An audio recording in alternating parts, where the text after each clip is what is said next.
7, 6, 5, 4, 3, 2. Engine start. 1, 0, and liftoff of the Delta II rocket with Kepler on a search for planets in some way like our own. On March 6, 2009, the Kepler spacecraft rocketed into the night sky on its mission to search for Earth-sized planets in our galaxy.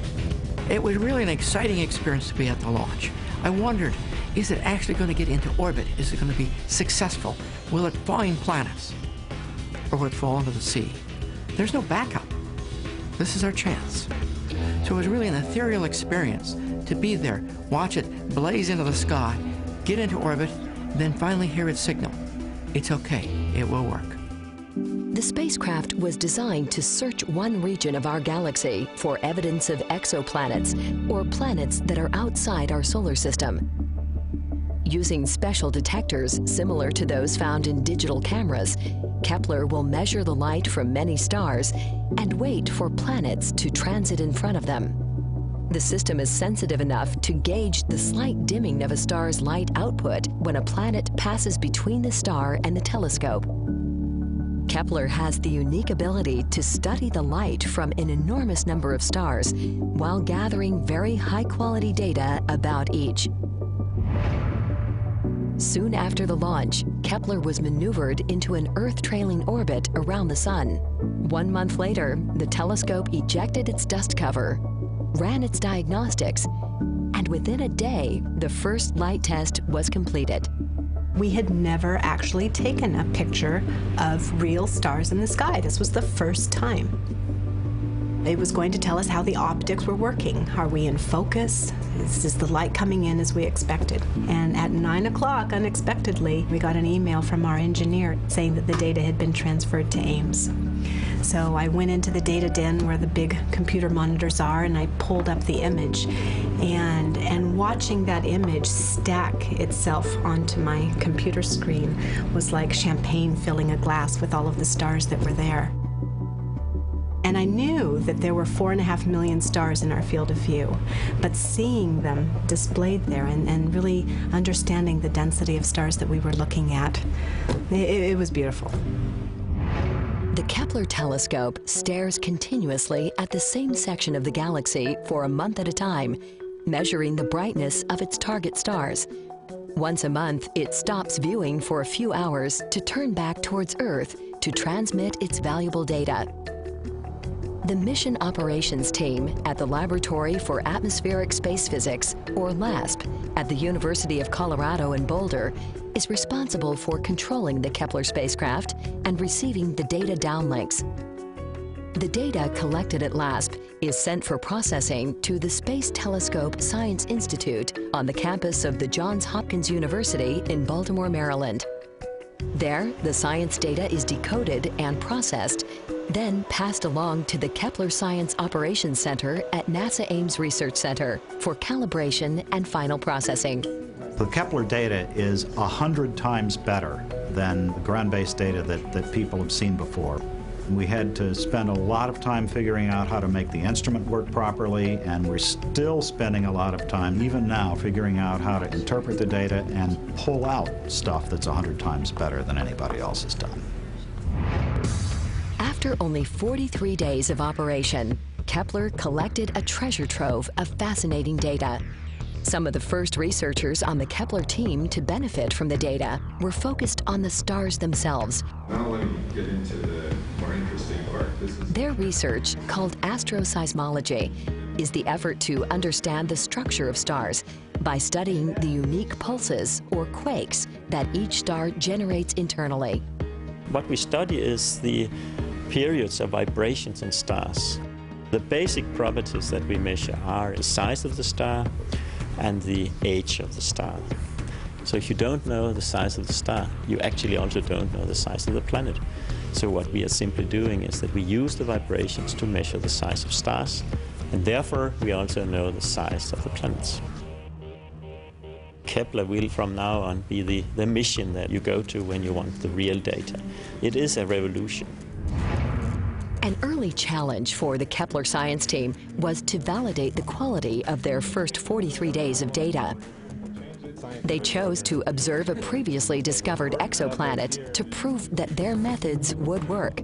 P7b is one of 3 known transiting planets that were discovered in Kepler's field of view before we launched, so of course we put them on our target list. And the first day that we looked at data from Kepler during commissioning, we looked at this star's light curve. The big surprise was that we were able to see the planet going behind the star. So as the planet goes in its orbit towards the backside, it gets brighter because you're seeing more of its sun-warmed face. But then it winks out for about 2 hours as it goes flying behind the star. And the amazing thing is that this drop in brightness of this secondary occultation is only 100 parts per million. But 100 parts per million is a magic number because that's the size of the drop in brightness that you expect for an Earth-sized planet transiting or crossing the face of a sun-sized star. Several ground observatories around the globe are partnering with the Kepler mission to provide independent confirmations about planetary transits of stars. Kepler detects changes in brightness of many stars that appear to have the signature of a planetary transit. Often these are later found to be something else, such as a smaller star eclipsing a larger one. The ground observatories help to confirm actual planets from these false positive readings. The Keck telescope in Hawaii is crucial for Kepler. It does 2 things. It verifies the existence of the planets by looking for the wobble of the host star, yanked gravitationally by the planet, and it allows us to measure the mass of the planet, the bulk mass, by how much the star wobbles. Verifying planets, getting their masses, and hence their densities, is a key part of the Kepler project. This validation is critical to the process of identifying new planets, such as the Kepler team's first discovery of 5 exoplanets announced at the end of 2009. The discovery of these 5 planets, 4 were Jovian-like, that is big gas giants with densities that were surprising, all the way from water, that to styrofoam, a real surprise. But one of them was a planet very much like Neptune, probably rocky inside with an atmosphere. And so this was a very interesting planet, and a planet very close to its star, yet it didn't bloat like the Jupiter-like planets. So again, a lot of information about the structure of these extrasolar planets that will help us understand those planets and our own. By June of 2010, the Kepler team had identified between 300 to 700 planet candidates. They released a data set containing about 300 of these possible planets to their research partners around the world to help accelerate their search.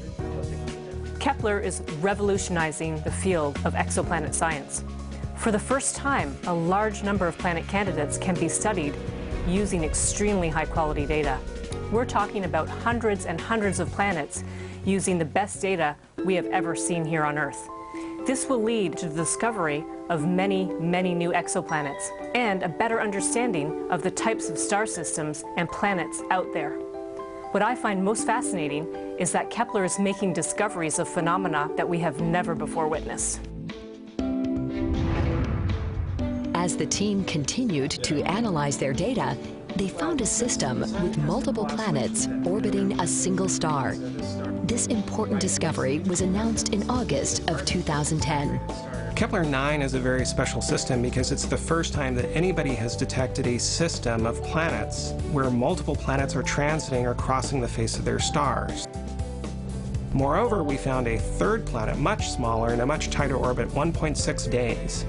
It's 1.6 Earth radii, making it a super-Earth. So we find 2 Saturn-sized planets and 1 super-Earth-sized planet. It represents Kepler's first super-Earth-sized planet, as well as the first discovery of multiple transiting planets in one system. As they continued to process new data and refine their existing data, the Kepler team made perhaps their most important discovery yet. By January of 2011, Kepler reached another major milestone, which was the announcement of the discovery of its first rocky planet, Kepler 10b. This planet is only slightly larger than the Earth, 1.4 times the radius of the Earth, and about 4.5 times as massive as the Earth. But what's really exciting about this planet discovery is that the average density unquestionably says that this is a rocky world. And it's the first such world that is unquestionably rocky. Kepler continues to stare at the stars as it watches for shadows in transit. These shadows will hold the key to a wealth of new discoveries that the Kepler team hopes will answer the question, are Earths common or rare in our galaxy? And the Kepler Space Telescope is the right tool at the right time to finally answer that question.